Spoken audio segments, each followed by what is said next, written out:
नमस्कार दोस्तों, आप सभी का स्वागत है। मैं डॉक्टर दिनेश कुमार पांडे। दोस्तों, आज की वीडियो में हम लोग बात करेंगे शिक्षण योजना पर। तो शिक्षण योजना, जैसा इससे पूर्व के वीडियो में हम लोगों ने बात किया था, शिक्षण योजना के जितने भी हमारे महत्वपूर्ण बिंदु थे, उन सभी बिंदुओं की विस्तृत चर्चा हमने इससे पूर्व की वीडियो में किया था। तो अब हम लोग चलते हैं एक विषय के शिक्षण योजना पर कैसे बनता है। तो आज हम लोगों ने लिया है विषय गणित को, जो कि कहाँ किस क्लास की है, जो कक्षा 6 की है। और हमारा प्रकरण आज का होगा प्राकृतिक संख्या भाग 1। तो जैसा पूर्व की वीडियो में हमने बात किया था कि कोई भी प्रकरण है, उसे एक ही योजना में नहीं पढ़ाना है, अर्थात एक योजना में नहीं बनाना है, बल्कि उसे क्या करना है, उसे कई खंडों में हमको क्या करना है, कई खंडों में योजना का निर्माण करना है। तो आज के खंड में हम लोग जो चर्चा करेंगे वह प्राकृतिक संख्या की पहले खंड की बात करेंगे।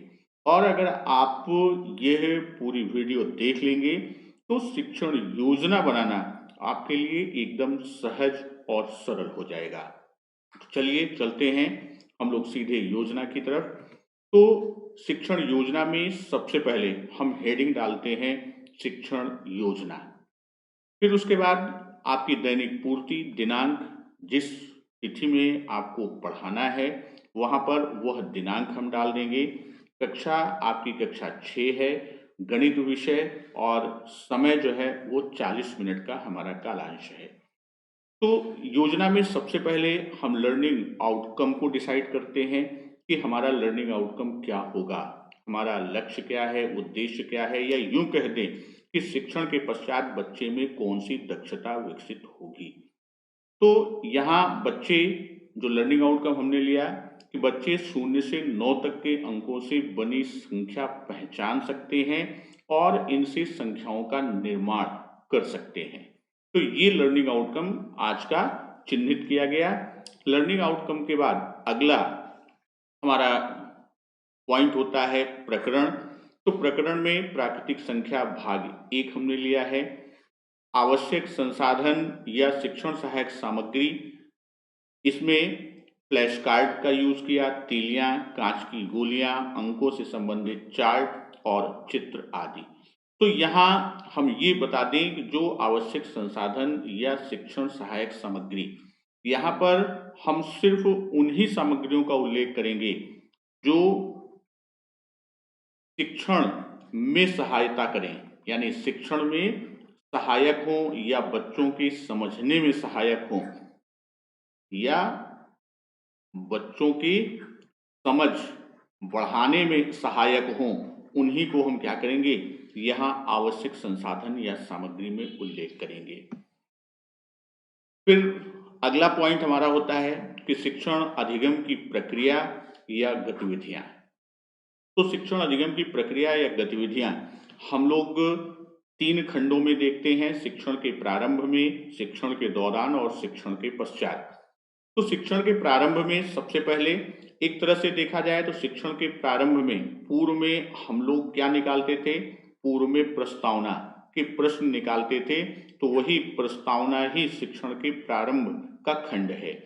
तो इसमें समय 5 से 10 मिनट का दिया जाएगा और इसका आकलन हम कैसे करेंगे, उसके तरीके जो हैं वो प्रश्नोत्तर, प्रतिक्रिया और सहभागिता को देखकर। तो प्रारंभ में बच्चों को चित्र दिखाते हुए प्रश्न पूछेंगे। चित्र में 1 में कुल कितने फूल हैं, 2 में कितने फल हैं और चित्र 3 में कितने जानवर हैं। तो यहाँ जब हम ये देखेंगे तो बच्चों को हम चित्र दिखाएंगे।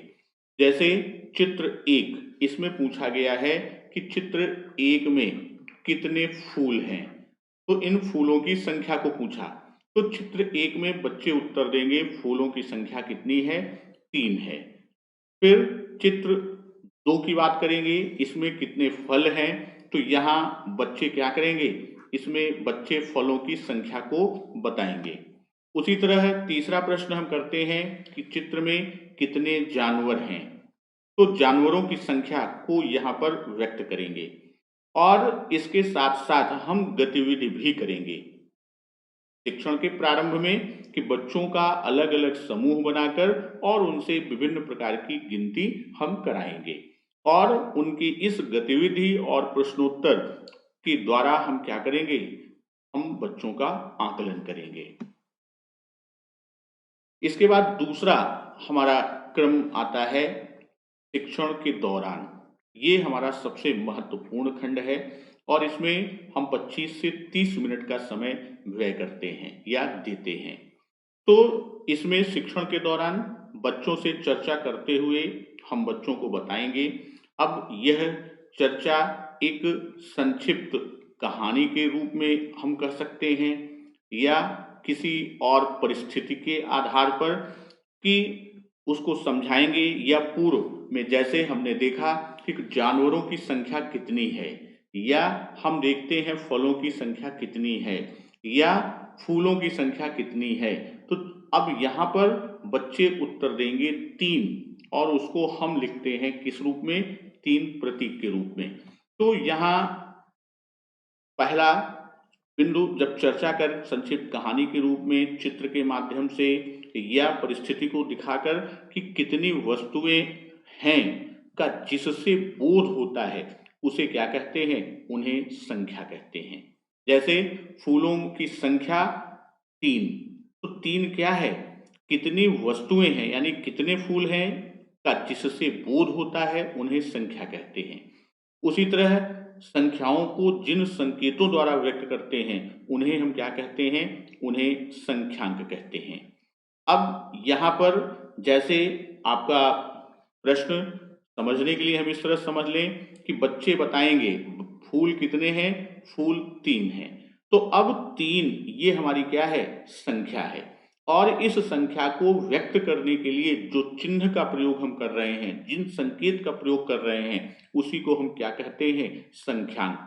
और इसी संख्यांक को आगे चलकर हम लोग किसके नाम से जानेंगे, इसी को अंक के नाम से संबोधित करेंगे।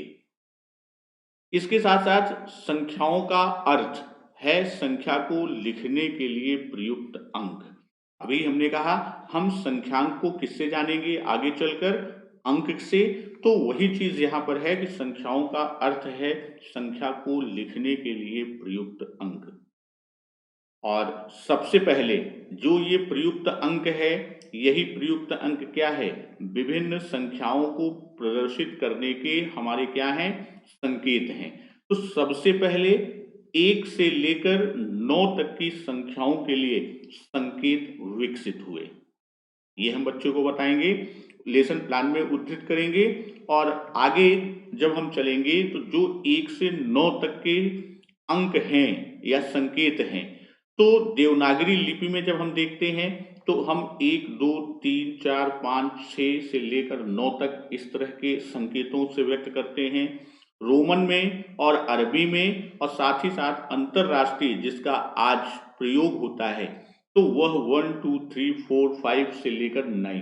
तो ये है, यही हमने लेसन प्लान में इसको भी उद्धृत किया, बच्चों को समझाना है कि भारतीयों ने जब शून्य का आविष्कार किया तो इसकी सहायता से छोटी बड़ी हर प्रकार की संख्या को लिखना संभव हो सका। ये शिक्षण के दौरान की बात हमने बच्चों को चर्चा परिचर्चा करके सहभागिता करके उसके आधार पर किया। फिर हम उसी दौरान में ही यानी शिक्षण के दौरान ही दूसरा शिक्षण बिंदु का चयन किया कि स्थानीय मान पद्धति से संख्याओं का निर्माण। हम कैसे स्थानीय मान पद्धति से संख्याओं का निर्माण करते हैं। तो यहाँ हमने संख्याएं लिया, संख्या को शब्दों में यानी जो बच्चा बोलेगा, और उस संख्या में कौन कौन से अंक प्रयुक्त हैं। तो यहाँ संख्या हमने लिया 23, शब्दों में उसे हम 23 लिखते हैं, और इसमें 23 में कौन कौन सा अंक प्रयुक्त है, 2 और 3। उसी तरह 705 में 0 7 और 5 का प्रयोग हुआ है। 2512 यानी 2512, तो इसमें 1 2 और 5 अंक का प्रयोग हुआ। यानी दो दो बार आया है तो हम दो बार न लिखकर सिर्फ उस संख्या में जो अंक प्रयुक्त हुआ वह 1, 2 और 5। तो इस तरह हम संख्याओं के निर्माण की बात करते हैं। तो इस पर एक गतिविधि भी लेसन प्लान में उद्धृत करते हैं कि फ्लैश कार्ड पर 0 से लेकर 9 तक के अंकों को लिखकर 3-3 बच्चों का समूह बनाकर प्रत्येक बच्चे से एक कार्ड उठाने को कहेंगे और इस आधार पर गतिविधि द्वारा अंकों के निर्माण की प्रक्रिया को कराएंगे। तो यहाँ जब हम बात करते हैं कि यहाँ जब 0 से लेकर 9 तक के अंक फ्लैश कार्ड, मान लीजिए हमने विभिन्न फ्लैश कार्ड लिए हैं और सभी फ्लैश कार्ड पर हम 0 से लेकर 9 तक के अंकों को लिखे हुए हैं। इसी तरह हम क्या किए हैं, 9 तक के अंकों को लिखे हुए हैं। अब इन कार्डों के प्रत्येक बच्चा उठाएगा और उसे हम समूह में बांट देंगे। मान लीजिए हमने जो समूह निर्धारित किया वह प्रत्येक समूह कितने बच्चों का है, प्रत्येक समूह 3 बच्चों का है। तो अब 3 बच्चा, मान लीजिए जो पहला समूह बना उसमें से जो 3 बच्चे हैं उन 3 बच्चों के पास जो कार्ड आया और उस पे जो अंक लिखा हुआ है, मान लीजिए एक बच्चे के कार्ड पर 2 है, एक बच्चे के कार्ड पर 3 है और एक बच्चे के कार्ड पर 5 है। तो अब इस समूह के द्वारा उठाए गए अंकों के आधार पर हम कहेंगे कि आप संख्या को निर्मित कीजिए। तो पहले तो बच्चा उसी क्रम में लिख दिया, फिर उसने इकाई और दहाई के अंक को बदल दिया, 253 हो गया, 253 लिखा, फिर 3 को पहले लिखा और 25 को बाद में, और फिर 3, 5, 2 किया और फिर 5 को पहले लिखा, 2, 3 और 5 के बाद 3, 2।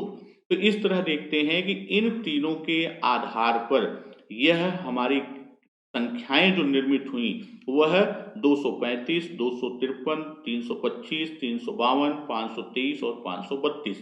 तो इसी तरह जितने भी हमारे 3-3 के समूह हमारी क्लास के बच्चों के बनेंगे, हम उनसे चूंकि सबके पास अलग अलग अंक आएंगे तो उनके आधार से हम क्या करेंगे, एक गतिविधि कराकर खेल के माध्यम से हम बच्चों से अंकों का निर्माण करना सीखेंगे या बच्चों के साथ हम गतिविधि को करेंगे और बच्चे उसे बहुत आनंद पूर्वक और बहुत ही सुरम्य माहौल में इस क्रिया को करेंगे और आनंदित भी होंगे और साथ साथ ग्राह्य करेंगे।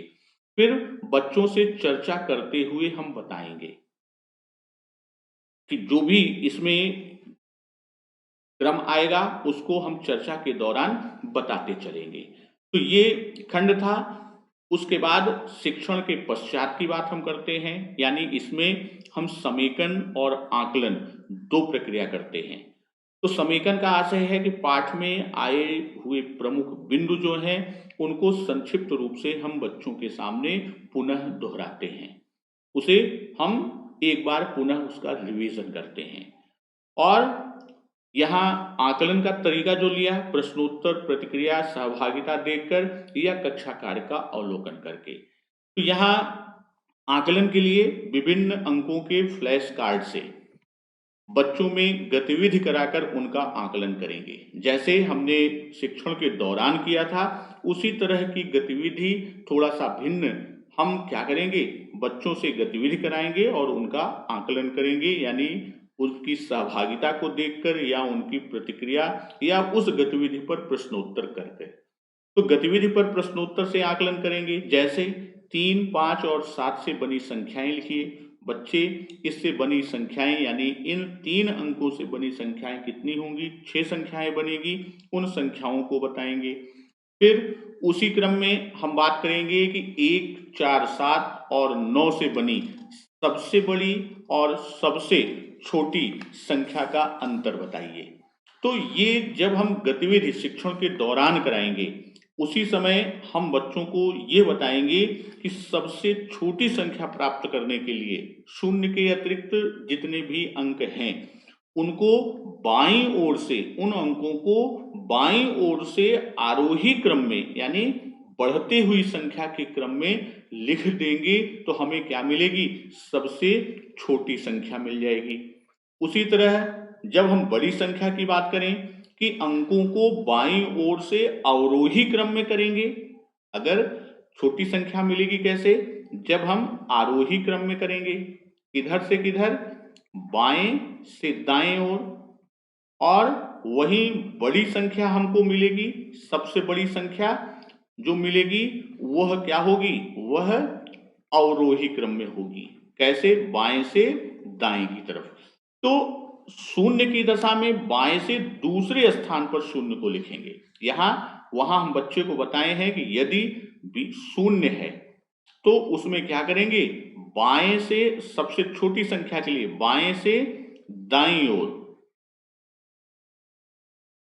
दूसरे क्रम पर हम शून्य को रखेंगे। तो ये चीजें हम बच्चों को बता दिए रहेंगे कहाँ? शिक्षण के दौरान। उसी के आधार पर यह प्रश्न होगा 1, 4, 7 और 9 से बनी सबसे बड़ी और सबसे छोटी संख्या का अंतर बताइए। इसी तरह हम आगे और प्रश्नों को पूछकर बच्चों का आंकलन करेंगे। तो यहाँ लेसन प्लान में फिर अगला क्रम हमारा आता है प्रदत्त गृह कार्य। तो जो कक्षा कार्य हमने किया यानी शिक्षण के दौरान अपने शिक्षण प्रक्रिया में प्रदत्त कार्य में हम क्या लिखते हैं कि जो शिक्षण प्रक्रिया में हमने संपादित किया है उसी शिक्षण प्रक्रिया के आधार पर हम बच्चों को गृह कार्य देते हैं। यह कार्य घर से करके लाएंगे। और फिर अंतिम बिंदु हम लिखते हैं आगामी कार्य योजना। तो इसमें शिक्षक क्या करता है? वह स्व आकलन करता है और साथ ही साथ क्या करता है? बच्चों का पृष्ठपोषण या बच्चों का फीडबैक लेता है और उस फीडबैक या पृष्ठपोषण के आधार पर वह क्या करता है? वह अपनी आगामी कार्य योजना को निर्मित करता है। उम्मीद है आपको लेसन प्लान का खंड एकदम स्पष्ट हो गया होगा। और जो साथी चैनल पर नए हैं, चैनल को सब्सक्राइब नहीं किए हैं, कृपया चैनल को सब्सक्राइब कर लें। बेल आइकन नोटिफिकेशन के लिए पुश कर दें तो आपको सारी नोटिफिकेशन मिलती रहेगी। और फिर अगले क्रम में हम किसी और विषय और किसी अन्य कक्षा के लेसन प्लान या शिक्षण योजना को लेकर आएंगे। तब तक नमस्कार, वंदे मातरम।